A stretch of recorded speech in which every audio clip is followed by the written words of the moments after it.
السلام علیکم ورحمۃ اللہ وبرکاتہ و مغفرات الحمدللہ رب العالمین۔ اللہ پاک کا بڑا شکر، بڑا کرم کہ رمضان کا مہینہ عافیتوں برکتوں کے ساتھ گزر رہا ہے۔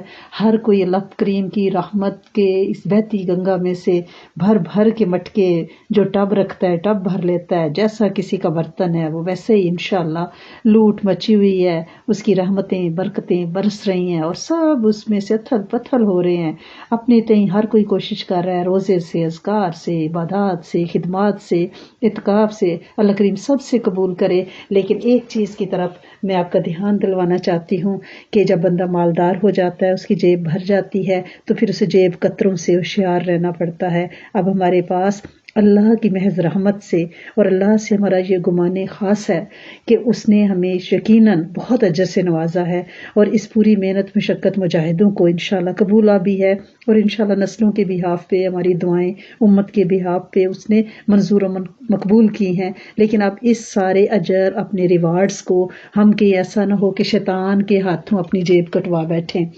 رمضان کے اندر جو ہماری ترتیب تھی، جو ہمارے سلیقے تھے، جو ہمارے بیٹھنے اٹھنے اوڑھنے پہننے سوچنے تھے، وہی بعد از رمضان بھی رہنے چاہیے۔ کہیں ایسا نہ ہو کہ اعتکاف سے اٹھتے رمضان سے نکلتے ہی ہم دوبارہ دنیا کے لہو لہب میں اسی طرح سے اتھل پتھل ہو جائیں، اور وہ جو محنت سے کمائی کی تھی بالکل اس بیرون ملک مزدوری کرنے والے کی طرح جو باہر سالہ سال لگا کے آئے اور پاکستان میں آ کے یا انڈیا میں جا کے وہ کسی کاروبار میں لگائے، اور خدا نخواستہ کوئی جیب کترا، کوئی لٹیرا، کوئی فراڈیا، کوئی اس کا سانجی ساتھی بن کے اس کو لوٹ کھائے اور اسے بینکرپٹ کر دے۔ ہمیں ایسا نہ ہو۔ ہم نے اس سارے اجر کو سمیٹ کے سنبھال کے رکھنا ہے۔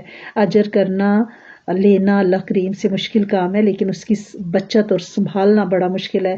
کہیں ایسا نہ ہو کہ برف کی طرح پگھل جائے، ہم شیطان کے جھانسوں میں آ جائیں، ہم دنیا کی لپکی ہوئی باہوں پہ عید اور چاند رات کی شغلوں میں پڑ جائیں۔ ایسا نہیں آپ نے کرنا۔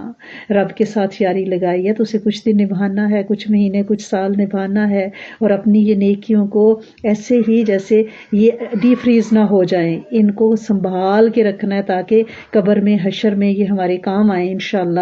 اللہ کریم ہم سب کو حفاظت کی توفیق دیں، اور اس کا ورد یہ ہے کہ یا تواب و یا کریم پڑھتے رہیں کہ اللہ توبہ مانگتے ہیں تو کرم کی نگاہ کر، تیرا کرم ہوگا تو معافی ملے گی اور یہ نیکیاں بچ جائیں گی۔ اپنی کریمی کی نگاہ میں کسی رحمت کی بدلی میں ہمیں لپیٹ کے رکھ، ہماری نسلوں کو اور امت کو بچا کے رکھ۔ اللہ کریم انشاءاللہ ہمیں حفاظت کرنے والا بنائے گا، اور جیب کتروں سے، لٹیروں سے، شیطان کے جھانسوں سے انشاءاللہ میں بچائے گا، اور دنیا کی رغبتوں سے نکالے گا انشاءاللہ۔ دل کے شیشے کو قلب منیب قلب سلیم بنا کے ہم رکھیں گے، جیسے رمضان پہ اسے لشکایا ہے، محنت کی ہے، اسے دھندلا نہیں ہونے دیں گے۔ دل کے شیشے کو، دماغ کی سوچوں کو پاک مصفا اور مطہر رکھیں گے۔ اللہ کریم آپ سب کا حامی و ناصر ہو انشاءاللہ۔ السلام علیکم ورحمۃ اللہ وبرکاتہ و مغفراتہ، فی امان اللہ۔